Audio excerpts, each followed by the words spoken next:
Hello. Hey. How's it going, mate? Pretty good. How we feeling today? Good. Good? Feeling good. Are you trying to be Australian? Dude, I'm succeeding in being Australian. No. I'll tell you what, bad. people honestly just thought that I was Australian right there. They were like, whoa, is this a different host? Because I think they have an Australian on the podcast now. I don't think anyone thought that.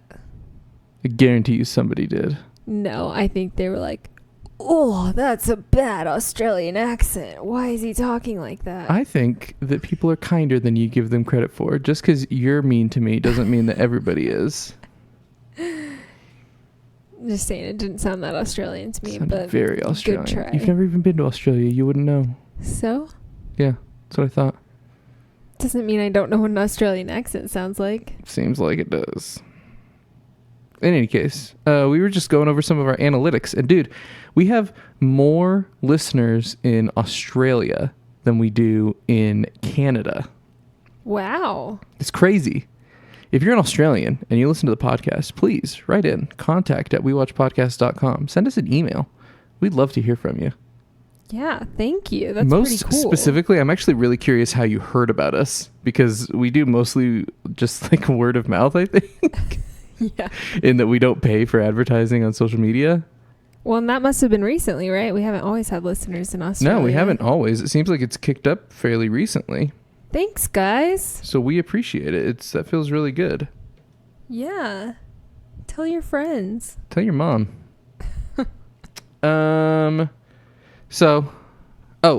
Hello and welcome to a very special episode of We Watch Movies and Then Talk About Them, the only podcast on the internet where we watch a movie and then talk about it. There may be others where other people talk about watch movies and then talk about them, but this is the only one where we do it. My name is Andrew Westonsko. I am the host of this here podcast, joined at my right hand in life and in all things by Becca. Hi, that was really fast. I know, I got through it quick. I had to stop and take a breath for a second. I didn't. For you. Thank you. You're welcome. But I am joined by Becca and nobody else today.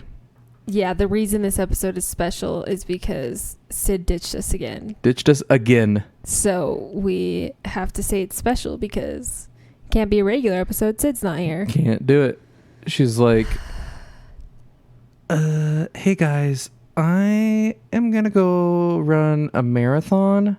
Half marathon? Not even a whole one? Sid, no excuses. And then she's like, oh, I'm too tired. Well, that wasn't a good Sid voice. I did a better Sid voice than that. Neither of these were Sid voices. No, mine was. It wasn't very good.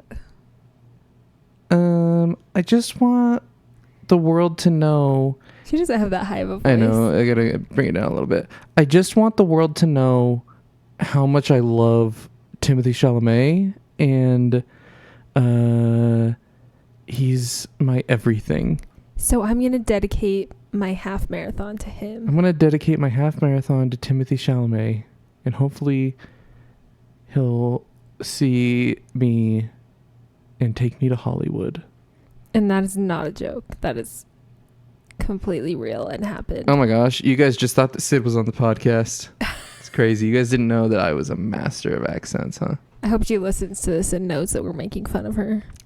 Well, if she was here, we could just make fun of her in person. That's true. Bingo. Today is a very special episode of We Watch Movies and Then Talk About Them, mostly because Sid's not here. So it's not a numbered episode. We're just going to have a topic, and Becca and I are going to riff on it a little bit, and it's something that we are interested in talking about, because a momentous event happened last Monday? Or just Monday? Monday. Heavens, we watched too much. We watched this thing way too fast. Yes, we did. Mindhunter Season 2 came out on Netflix. Mindhunter is the escapades of... The escapades makes it sound a lot goofier than it is. It's the happenings at the very beginning of the formation of the Behavioral Science Unit at the FBI, which is the unit tasked with... interviewing, cataloging violent, I guess violent is implied, but serial killers for the most part, using what they find to assist in building criminal profiles and helping catch repeat offenders based on their signatures and common patterns that they have found across people who commit these kinds of crimes. Is that a good description? Yes, that was a great description. Thank you. We watched it very fast. We watched it in 3 days? Yes. We watched it because across I wasn't 3 here sessions, for 3 right? days. Yeah. And yeah. Yeah, we watched it across 3 sessions. It's 9 episodes. And on Friday night, we watched 4 hours of Mindhunter. But we got pizza and called it good. Yep, that's all we did. And the first season of this, is it a TV show? It's on Netflix? Miniseries? What do you call that? I don't know. It depends on how many seasons there will be, I think. But it's not on TV. It's on Netflix. Do we still call it a TV show? I don't know. I don't know either. The first season of this show really caught our attention. And I didn't even know that it was created by David Fincher when we first got into it. I saw it a few episodes in the credits. It was one of the episodes was directed by him. He's like a creator of the show, but he doesn't direct every episode. He directs some of them. But he's like a creative director of the show, and his presence is very much felt throughout the show. So we kind of just wanted to give our thoughts on Mindhunter, mostly season 2. Season 1 is great. You should check it out. It's very interesting. It focuses mostly on kind of the struggles that the BSU had to get rolling. Basically, it starts with the idea phase of them pitching it to the higher ups, basically to pay them to do this, and also to allow them to travel to interview these serial killers. And I think they talked to a handful of people, but the most notable and the most recurring person in the first season is Ed Kemper, who's a real treat. That's one word for it. He committed some very heinous crimes, which were sexually motivated, and we don't mark our podcast as explicit, so I don't know how much I can say. It's very gross, and there's a lot of rape. Yes. Of both living and deceased people. Mm-hmm. It's pretty gross. And the show is really captivating because every serial killer that they interview, like, I don't know, those scenes are just mind-blowing. And they have the serial killers are not cuffed. They're just sitting in a room, and they try to get kind of friendly with them. And it's super captivating, and just can't look away. Yeah, there's like a scene in the first season where they get pizza with Ed Kemper and just like have lunch with him while talking about the horrendous things that he did. Because Ed Kemper, one of the reasons he's the focus of the first season is he's probably the most forthcoming person that they talk to. He's like very willing to go into his thought process and why he did what he did and what motivated him and all these kind of things. But the first season is fascinating. It's a little bit slow moving, but that's just because there's not a ton of action. It's very dialogue and character driven. And that doesn't change across the show. That stays consistent into season 2. But it does feel just so intense. Like, I think this is something that we'll probably dive into a little bit more. But one thing that we both noticed in both seasons is just how they can make just a conversation between two people feel just like filled with tension the entire scene. Oh, absolutely. And that was the absolute strength of the first season and that's what I mean when I say that you can feel Fincher's influence throughout, because he creates these incredibly intense situations based only on dialogue. He's not like a super action-packed director. If you look at his most famous films, you look at something like The Social Network, and that entire movie thrives on being able to turn these scenes of dialogue into essentially action scenes. And that's done. A lot of the strength in the Social Network comes from its editing and its script, but Fincher's presence. I mean, he's the director of it, so he is responsible for bringing all those elements together. Same thing with like Gone Girl. There's a few scenes of like intense violence, like when she, spoiler, kills what's his face. What is his name? Neil Patrick Harris. Neil Patrick Harris. Yep, when she kills Neil Patrick Harris, that's pretty gruesome. But even something like Fight Club is not as action-packed as you would expect it to be, being about a Fight Club. Like, it's very dialogue and character-driven. Seven, in a lot of the same way. Like, that movie thrives on its dialogue, specifically the third act. Like, this is where Fincher's strength lies, is taking these really dialogue and character driven stories and making them feel like action movies. Mm-hmm. Well, and I think there's even like almost the temptation with something like Mindhunter that you could do a lot of like reenactment of some of the crimes. I mean, it would be pretty graphic. But people would love it. Exactly. Like, you could do that with something like this, but they just don't. Like, yeah, they don't. The most you see is like some like sideways pictures of crime scenes or things like that. Yeah, they don't even do like a lot of head-on crime scene photos.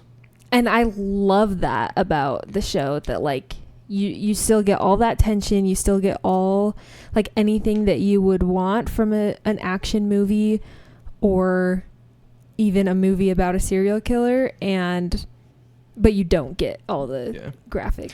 If this isn't obvious, by the way, I want to point it out. We're going to be spoiling season 2. So if you haven't seen it, go check it out. Jumping back into the point you made, though, I think that we get more intensity out of the way they handle it, though. Because even if you think about it, Ed Kemper describing what he did is much more intense than watching a reenactment, I think, because if we're watching a reenactment, we know more or less what's going to happen, right? Yeah. We know that he's going to do some gruesome thing. He's going to cut somebody's head off. Like, we know it at some point we figure out what's going to happen, depending on if they show like one reenactment, or if they do a lot of it, or like while he's describing it, they show it or whatever. But like having them just sitting in a cell, or not a cell, but like a meeting room, uncuffed, super vulnerable. I feel like that's more intense because you don't know how the scene is going to play out. He could say anything. And to that point, like Holden and Bill could say anything. Anything can happen. There's a lot more possibility in the situation of them just sitting and talking than there is of us watching a serial killer kill somebody, because we know they're going to kill somebody. So I feel like, yeah, we get that tinge of like, or like that prick that you get from graphic violence, where it's just like, ugh, but like you can't look away. Something that like Funny Games mocks really well, right? Or not mocks, but like points out to you like, you're into this and you're gonna watch because of this. Yeah. It avoids that and gives us a situation where it could play out in any number of ways. So while we do get that hit of hearing him talk about what a horrendous person he is, the scene itself could play out in a million ways. And that's what makes like the season finale of season 1, for example, so effective, where like the big emotional climax of that season is literally Holden getting a hug from Ed Kemper. And it's the creepiest, most awful feeling watching it happen. It is, but because it's so charged, they've gone so deep into Kemper's mind and understanding why he's done these things and how messed up he is. And then the little speech that Kemper gives beforehand, where like Holden has started to feel too comfortable with him. So Kemper like tells him flat out, like, you're alone with me. I could murder you right now. And then he hugs him. Like, the emotional climax of the first season is a hug. Think about that. It's crazy. Yeah. That's such a good point. I don't think I like saw it in that way. But I also think just like seeing someone like Ed Kemper or anybody else that they interviewed that looks relatively normal. I mean, they all look creepy, but you know what I mean? Like relatively normal, and just like hearing the way they talk about their crimes is just terrifying. Oh yeah. To like think that human beings can do that. And so I think that's another aspect that makes it so tense. Yeah, and so I think that the first season, apart from being maybe a little bit slow at parts, is pretty phenomenal. Oh, yeah. The second season is a bit more of a mixed bag. Yeah, I think it depends on what you liked about the first season, if you like the second season. For sure. But I think that I guess we'll just get into it. Yeah. The second season follows kind of a few branching storylines, right? Yeah. They do some more interviews with killers, but then the big push of the second season is the Atlanta child murders. There was this neighborhood in Atlanta in the late 70s, early 80s. And by the end of it, something like 30 kids had gone missing, and most of them turned up dead. Yeah. And it was a big part of what put the BSU on the map as far as, I guess, solving crimes goes, rather than just investigating and cataloging serial killers. The issue is that takes up the second half of the season, whereas it's hinted at a couple of times in the first half of the season, but like it's like you blink halfway through the fourth episode and all of a sudden these Atlanta murders are the focus of the season where they weren't before. Mm-hmm. Yeah, so like the first 3, maybe 4 episodes are very, very similar to the first season. Up to 5 even, because episode 5 is where they interview Manson. Oh, that's right. So yeah, most of the season then, or a good chunk of it, is very similar to the first season in that they're just interviewing. It's focused on like the characters and storylines of the main characters of Holden and Bill and Wendy. Mm-hmm. And then, yeah, it just shifts to just being about this case rather than about the people. Yeah. And I think that that, for me at least, was really jarring and kind of put me off balance, I think, because my favorite part of the show, and I think the most compelling part of the show, are these interviews that they do with the serial killers. I'm like morbidly curious about this. And so like, almost every single person that they interview over the course of both seasons, I've like heard about and researched about.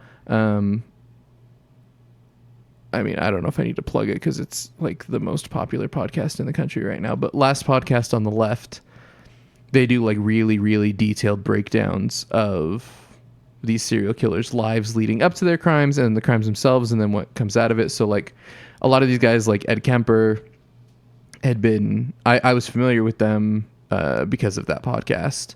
But like I said, I think the most compelling part of the show is these hyper intense interviews that they do. And I think that for me, at least, the emotional climax of the show kind of hit with Manson when they interviewed Manson. Yeah. So where you get the emotional climax of the first season in like the last seconds of the last episode, to me, this one peaked pretty high in episode 5. Mm-hmm. And then after that, they like tried to shift the entire focus of the show. Yeah. Like I get that. That's not really what like the problem I have with the season as much, because I do think that like shifting to a current case was really smart for them, and like it's cool to see like all these interviews and all these profiles that they've created build up to them actually like putting it to use. Like I think that's good, like a good storyline, but I think that they shouldn't have just like completely dropped off any of the other storylines. Well, let me phrase it a different way, because I think narratively it's fine because it follows the timeline, right? They did a bunch of interviews, and then Atlanta was where the BSU kind of transitioned, right? Yeah. I'm not an expert by any means. I've done a little bit of reading since we watched the season, and from what I understand, that's basically how it went down. That like the Atlanta murders were a huge turning point for the BSU as far as their focus goes. My issue with it was the thematic shift. It seemed like the first half of the season we're covering and exploring a certain set of themes, and then the second half of the season got into an entirely different set of ideas, right? Mm-hmm. The first half of the season, to me, was almost similar to the idea behind Funny Games, where like they're showing you these incredibly fascinating conversations with these serial killers. They go talk to the son of Sam. You have another interview with Ed Kemper. They talk to Charles Manson, Tex Watson. I'm trying to think who else. They talked to a couple that I wasn't familiar with. I can't remember their names. I'm trying to remember their names, but I don't. But what it was, and then you have it was interspersed with these scenes because at the beginning of the season they get a new boss, right? And he's really interested in advancing the BSU as a major part of the FBI. He wants to put them on the map, essentially. So he keeps shopping Bill and Holden around to all of these higher ups at the Bureau. And we have several scenes of kind of contrasting the two of them, where you get Holden getting really scientific and into the nitty gritty, which is really the value of the department, right? He's talking about, we're noticing these trends and we see X and Y and we notice this and that, and this is the line we're putting through. And like, that's the real value of the BSU, right? Mm-hmm. Like that's where they will provide value to the Bureau moving forward. And nobody gives a crap. And so then you throw Bill in there and he essentially starts telling war stories, which is basically just repeating what these serial killers have said. And everybody's just hanging on his every word. So I think that the first, and then you have this other subplot of Bill's kid essentially being involved in a murder. He doesn't kill anybody, but he was present when this little boy was killed and suggested that they lay his body out on a cross, right? Mm-hmm. And I love that. That's like the whole idea of like guilt and what, like when you are actually guilty and when you're not. Like that was, I'm really glad that they included his son in that whole story because it did bring some interesting themes. For sure. But I think that the first half of the season for me, the through line and what I found, like I said, most compelling was this idea they explored of our culture's, and I'm gonna mess up this word, fetishization. I said it right. Fetishization of this kind of violence and of these killers. Mm-hmm. And basically looking at you in the audience and saying, you're watching this, you're interested in this, but this is messed up. Mm-hmm. And like, again, almost asking the audience, like, are you more compelled by what Holden is saying or what Bill is saying? Because the purpose of the BSU and the purpose of what they wanted to accomplish was not just to go around and talk to these guys and get their stories. Like it was scientific, right? Mm-hmm. And it feeds into, like, Holden's a really interesting character as far as that feeding into his ego and how that plays into things. And then you have Dr. Carr in there as well. But to me, that was the through line of the first half of the season, was like looking at these things from a cultural standpoint as well as a scientific standpoint and really asking the question of, is this healthy for us as a culture to be so obsessed with these serial killers and psychopaths? Well, and they even almost directly asks us that through Wendy and Holden and the Manson interview. Yeah. Because Holden just only wants to interview Manson this whole time. Yeah, he buys a new microphone, he gets cool sunglasses, like and Wendy is like, he doesn't fit the profile of other serial killers. He didn't kill anybody. He didn't kill anybody. He's not what we do. Like, he's a cult leader. He's not a murderer. But Holden wanted to interview him because he's the most famous serial killer. Yeah. And even like their boss, Ted, he's right on board. He's like, yeah, I'll get you Manson. Go talk to Manson, whatever. So that, like, even like Wendy almost directly asks Holden that exact question of like, isn't this you, like, fetishizing mm-hmm. these murders and these murderers, and like, yeah, for sure. yeah, like those were some interesting themes and like Yeah. hard questions that the audience was asked through those first episodes. So and then the second half of the season really shifts onto these Atlanta murders and gets into a lot more of like the inefficiency and the overly bureaucratic nature of law enforcement and the idea of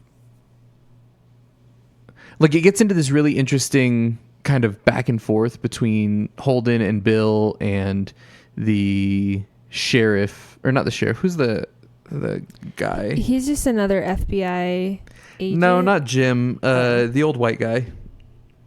What is his position? Do you remember? Wait, which old white guy? The guy that they have to go through for everything. He like reports to the commissioner. I don't know who you're talking about. Oh, yeah. What is he? Is he the police chief? I think so. Okay, chief of police. It sets up this interesting dynamic of like Holden really trying to. He has this profile in mind, and like he only wants to look for people inside of the profile, and it opens up this interesting dialogue between them of like, are you only looking for evidence that fits your theory, or are you looking to solve the crime? Like, do you want to find a murderer, or do you want to prove that the BSU is worthwhile? Yeah. And like that idea of like ambition versus, you know, actual accomplishment and actually contribution. That's an interesting, I guess, conversation to have, right? Not just for them, but like for people as a whole. Like, do we value more our position and our own notoriety, or like getting something done and actually contributing? And I think that's an interesting theme as well. There's also a lot of like themes on racial tension and you know, a divide in a community that can exist along racial lines, and like there's a lot of interesting things going on in the second half. My issue is like there's a lot of interesting things going on in the first half and a lot of compelling things happening in the second half. They're just very different from each other. Mm-hmm.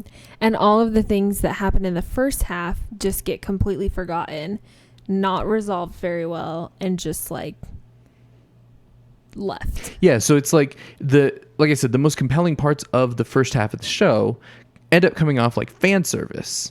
As in, you get the idea that like Fincher and everybody was like, oh, well, we got to do some interviews, so let's just toss them all in the beginning. But the story, it was like they set out and they were like, the story we want to tell are these Atlanta murders. Mm-hmm. But we have to get there somehow. So let's just toss in some interviews along the way. Like specifically, like the thing I was most excited for coming into the entire series, and like I said, I think the most impressive scene across the whole season is the interview with Manson. Yeah. And it ended up having absolutely zero bearing on the rest of the show. And almost an entire, like almost half an episode is dedicated to interviewing Manson and Tex Watson. And that has absolutely no bearing on the rest of the show. Well, and like just pretty much everything that happens. Like in the first half of the show, this whole relationship develops between Wendy and her girlfriend. And then everything happens with Bill's son. Like you get these really great character stories. Yeah, and even specifically with Bill's son through the first half, it's really interesting because it's about the son at the beginning. Uh-huh. And then somewhere along the way it transitions into being more about Bill's marriage. Mm-hmm.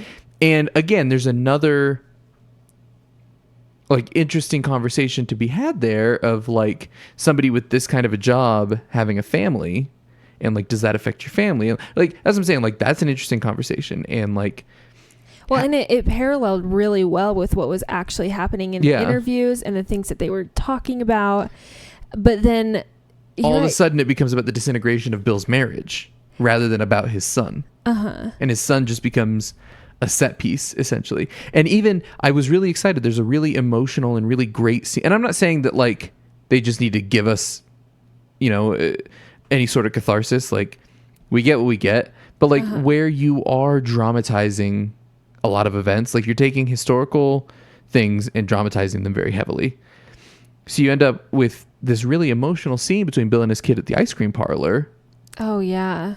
Where Bill essentially just like breaks down as much as he ever has or probably will in front of his kid and is like we haven't talked about anything I need to know what's going on because you're scaring me and I don't like to be scared. And then the scene just ends and nothing comes of it. It doesn't improve their relationship at all. And I struggle, like, again, I'm not saying that we just deserve to have his kid all of a sudden open up and blossom and whatever, but like, well, it's not even that it needs to be a good ending or whatever. It just needs to resolve in some way. Exactly. I had a really hard time seeing how that scene, which was a really effective scene, contributed to anything. And I guess that's my I guess you want to round it out. There are a lot of very interesting and compelling scenes happening across this season, but the most compelling scenes don't mean anything. Mm-hmm. They're just individually good scenes.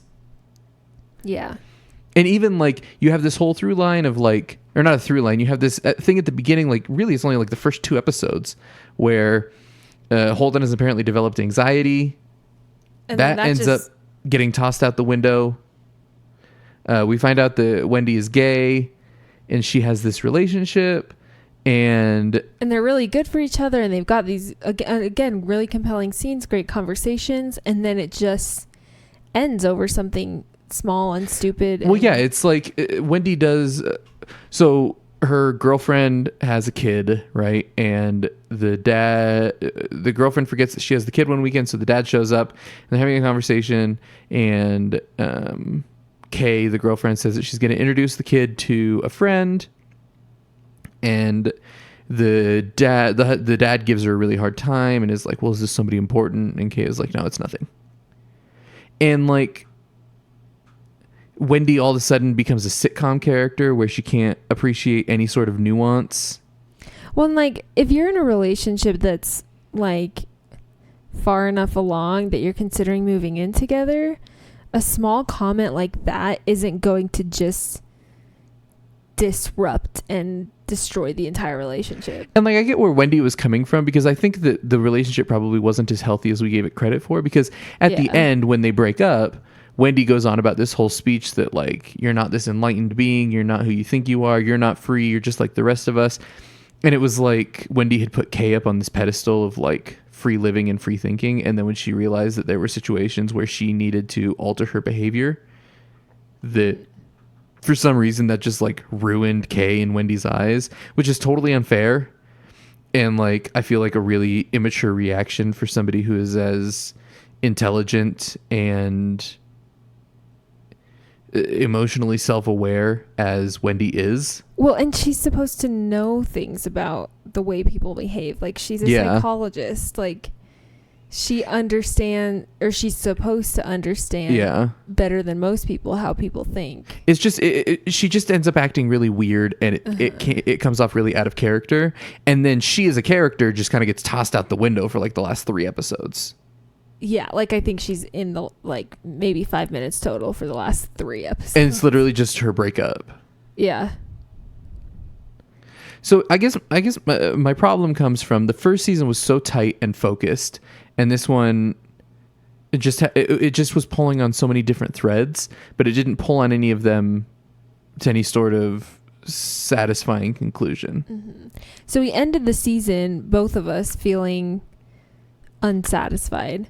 Because even the Atlanta murders, like, although it resolved, and like, I mean, yeah, these are like true things that happened. Like the show itself did not resolve in a satisfying way. And even and again, maybe that's the point. Maybe we're totally missing the point. And like, because the murders in Atlanta didn't actually resolve. Like the guy they caught was only charged with 2 murders. Yeah. But at the same time, like, they had a lot of circumstantial evidence to link him to many, many others. You just can't use that in court. Mm-hmm. But like even with all that, even like as the audience that we're feeling like, oh, he's the guy, they caught him.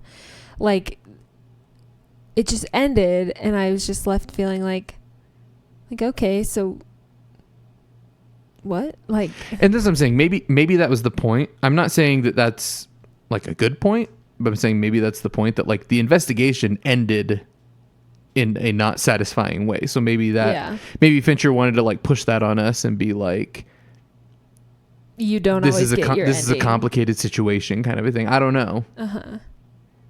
Yeah. So, I mean, there's ways to look at it and understand that maybe that's how it was meant to be. Yeah. But overall, I felt a little unsatisfied because I don't feel like anything that was brought up was properly resolved in my mind. Yeah. Well, and even I was thinking about it and I was like, well, Fincher's best movies and his strengths really lie in those intense conversations and not in investigation. Right? Yeah. But then we last night watched Zodiac, which is all investigation interspersed with these like really brutal scenes of the killings. Yeah, and it's a good comparison to Mindhunter because it's David Fincher and because it's about a serial killer. Well, a lot of his movies are. Yeah. And you could say that all of his movies are about sociopaths. So it's fair. Because if you throw Mark Zuckerberg in there and Ridley. But yeah, it's just like, yeah, it's an interesting comparison because I do feel like there were a lot of very similar aspects with it being led by like conversations and dialogue. But even though, again, the murder didn't get solved. Like, Yeah. The Zodiac murder was never solved. Like, I left feeling satisfied. Very satisfied. And even that, like, there's just a lot of similarities because even Zodiac could be split into essentially two movies. Oh, yeah. There's the first half, which focuses a lot more on Robert Downey Jr.'s character. And then the second half, which focuses pretty much entirely on Jake Gyllenhaal's character. And the first half is a lot more action. Like, we see some of the murders and we feel the intensity that the public is feeling at the time. And then the second half is all like years later when everyone's sick of this and it's just Jake Gyllenhaal. And again, a lot of dialogue and a lot of him just talking to people and calling people. I hate to keep using this word, but it's compelling. You want to watch him do this. And that's what I'm saying. I think that the difference is that the themes in Zodiac are consistent, where the themes in season 2 of Mindhunter shift halfway through. Yeah. Like there's very much a through line through Zodiac. Yeah. Whereas I don't think that exists in season 2 of Mindhunter, and it does in season 1. Season 1 has, like I said, very consistent themes. So, and I think that's what made it jarring to me, is it felt like what the show was about changed halfway through the season. And I don't know, I just feel like they could have done better. Like, we could have had everything that they had, maybe just a little bit less time on the Atlanta murders. And I think you make the Atlanta murders season 3. Yeah, I mean, you could. It just would be a lot different to do an entire season on that. Like, because I don't know that I would want a whole season on the Atlanta murders. Well, then maybe you do the first half of season 3 on the Atlanta murders and the second half on them solving something else. I don't know. But that's what I'm saying, is like it went from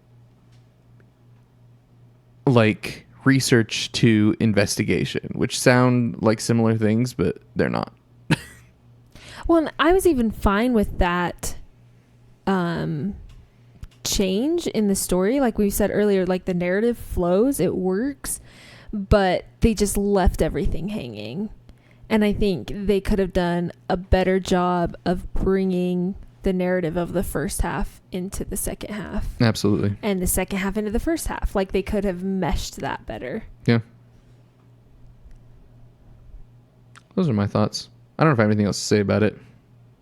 Yeah. I don't know either. I think that's pretty much how I feel. From a feel. technical standpoint, I'll point this out. From a technical standpoint, it's amazing. There's really good cinematography. There's some just incredible shots. They do some really interesting things with focus over the course of the show.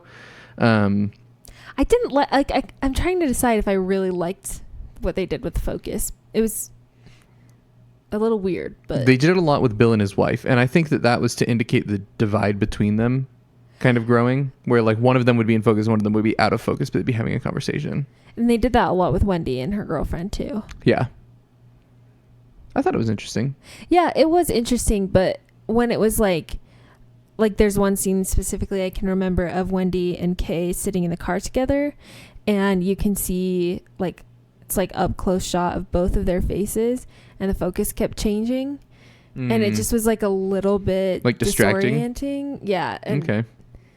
Yeah, so I was like paying attention to See the that? focus rather than Yeah. the conversation. The music was awesome too. Oh yeah, Music was really good. Multiple times, both of us were like, "Wow, this music is amazing." And again, the scenes where they interviewed people were incredible. The scene with Berkowitz was incredible. Oh yeah. The scene with Manson was incredible.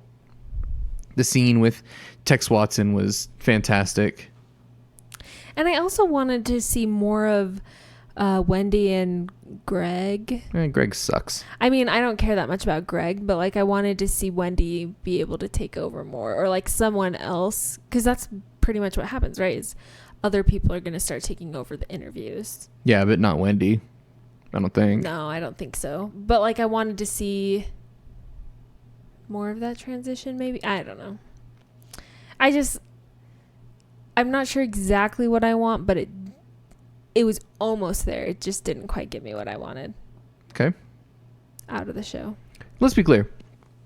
If you're on the fence about watching this and for some reason you don't mind having the whole thing spoiled for you, it's not bad. We're not saying it's bad. No, I mean we watched it in 3 days. The first half is incredible. The second half is very good. But they feel very disparate from each other, and a lot of the things from the first half don't get resolved in the second half. Yes. So that's that. That is that. We're gonna have a short episode this week.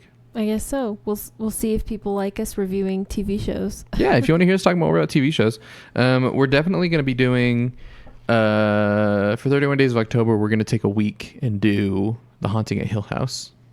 That is one that people should absolutely which we're very watch. excited for. Yeah. Yeah. But if you want to hear us talk more about TV shows, let us know. Yeah. But yeah. Anything else? I don't think so. All right. We'll be coming back at you next week. Week after that is going to be It, Chapter 2, Yes. which we're very stoked for. But yeah, if you want to get in contact with us, you can email us, contact@wewatchpodcast.com. You can also find us on Facebook, Instagram, Twitter, @WeWatchPodcast. We'd love to hear from you guys. So go ahead, write in. And I guess that's it. Yeah. All right. We love you. We appreciate you. We thank you. My name is Andrew. I'm Becca. And we'll catch you next week. Bye.